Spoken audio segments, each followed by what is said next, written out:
Well, good evening, folks. This is video number 48, I believe. Anyway, I'd like to entitle this little message this evening, uh, You Be Careful. You could hurt somebody. You don't want to hurt anybody. So be careful what you do and how you do it. Make sure that you're doing things right, or somebody could get hurt. Now, this story tonight is another broken reach story.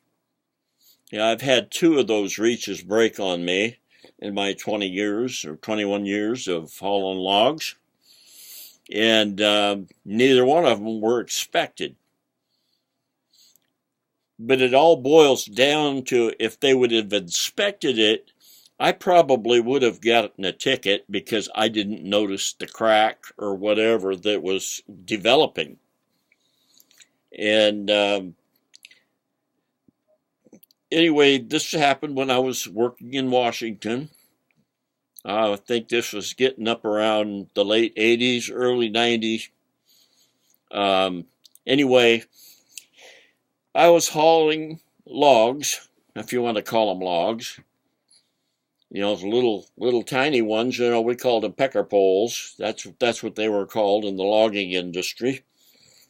You could have up to 100 of them on your truck and still not be overweight, depending on the logs that they were putting on there.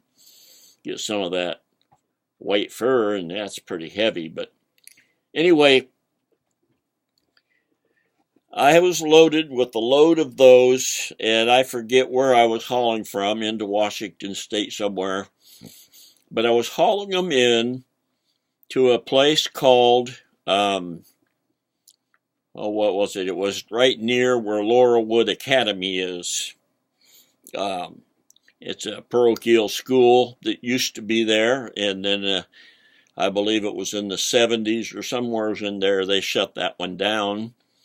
And but anyway, I had to drive right through this little town called Forest Hill, and it was a university town, kind of a college town. And you travel, you up through Portland, up over the hill, and you headed east out of Portland, kind of, and lots and lots of traffic. I mean, you sit still and go, going up the hill, you take off and stop. And anyway, then you get out in the country and you're driving down the road 55, 60 miles an hour with your load on these 2-lane roads. They're not overly wide, but they're nice roads. You can cruise right along. And so I cruised right along, cruised through those things, and I came in to Forest Hill. And as I come by the university, then there's a street that makes a right. And so you want to go clear across, because down the way a little bit more you have to make a left. So I stopped there by the university where you come onto that street. And when the lights were right, I made my left or right hand turn, and I went into the far lane, so I'd be in the right lane to go left with, down there a few blocks. And I was just watching the light to make sure it wasn't going to turn. I was just about ready to hit the throttle, or it just had to, because the light wasn't going to change on me. And all of a sudden, I feel this big thump, and I see this little mini Blazer, one of those little, in the 80s. Anyway, here he is bouncing along the sidewalk beside me. And I'm thinking to myself, well, that's all happened in a split second. What in the heck does that guy think he's doing?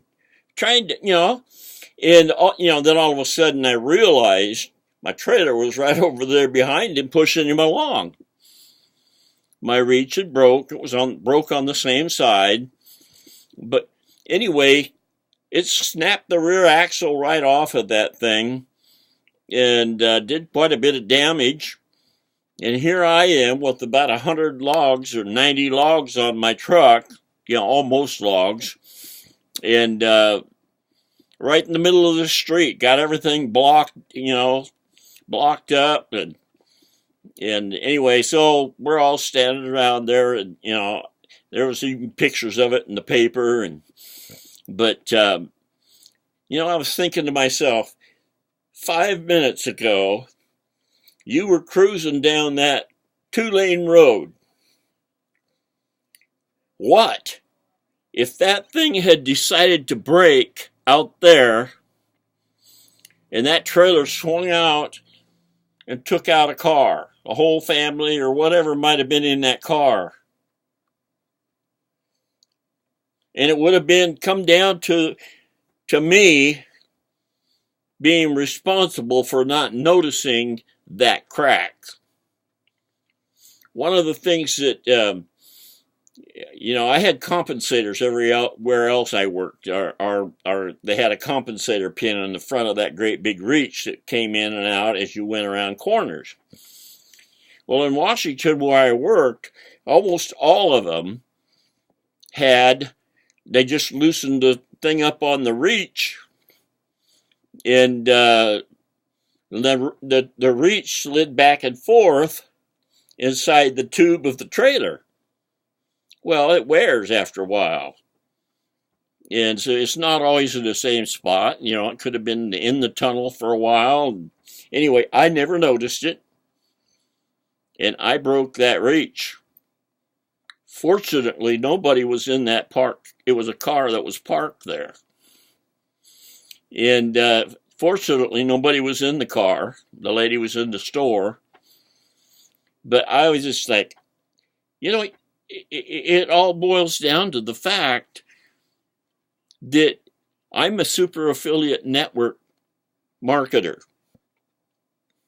I know what it's like to be scammed. And I hate it. I hate it. I don't want to tell anybody or give anybody. You have to be careful not to give them false expectations. Because the SAN is not get rich overnight. I mean, it goes quicker than a lot of regular business. People don't like to put money into it, but they put a lot of money into some of these franchises. And the super affiliate network it's a guaranteed system. It works. Like I've said before, the only way it don't work is because I don't do it, or I'm not doing it, or I'm stalling out. I could be making really good money right now if I hadn't stalled out. I mean, I was already making money at the beginning. And then I stalled out on the tech, getting my, this all foreign words to a lot of people, getting my funnels in place and my bridge pages and all that stuff, because I didn't even hardly know what their purpose was at that time. I'm trying to learn all this stuff and learn it and do it at the same time. But I would never, ever want to try to encourage somebody to jump right in there and do it now without checking it out and see what it's going to take. It takes persistency, continuous action, and follow the directions. It's some investment, and it works. But if you're not willing to do that, then it isn't for you. I would like people to know before they ever join with me that it takes a few months. And if you do it right, it only takes a few months. Within 4 months, I had my first $1,000 day and could have continued if I would have got my stuff set up.